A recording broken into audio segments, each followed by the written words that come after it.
யோ கணக்கு ஒரு 1000 ரூபாய் படம் முடியா? சின்ன கருப்பு போன வாரம் தானே 2000 ரூபாய் வாங்கினேன். அதுக்குள்ளேயுமா? என்னைய செய்யறது கணக்குல நம்மள நம்பி 10 குடும்பம் இருக்குது. இப்படிதான் பகிர்ந்து கொடுக்கணும். நாம என்ன பிறக்கும் போது 100 ரூபாய் தலைவலியா பிறந்தோம்.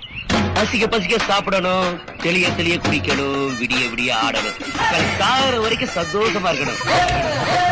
தொட்டு தொட்டு தோள் பிடிக்க தூக்கம் வந்தா காலமுக்கு ஒரு பொண்ணு வேணும் எனக்கு. வாரத்துக்கு 7 நாள் வந்தவளும் 4 பேரு 3 பேரு குறையுதடி கணக்கு. எதுக்கு பொண்டாட்டி என்ன சுத்தி வப்பாட்டி எக்கச்சக்க மகிழ்ச்சி கணக்கு.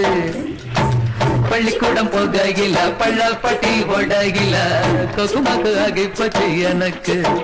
இத ஒண்ணு சொன்னா வந்திருக்க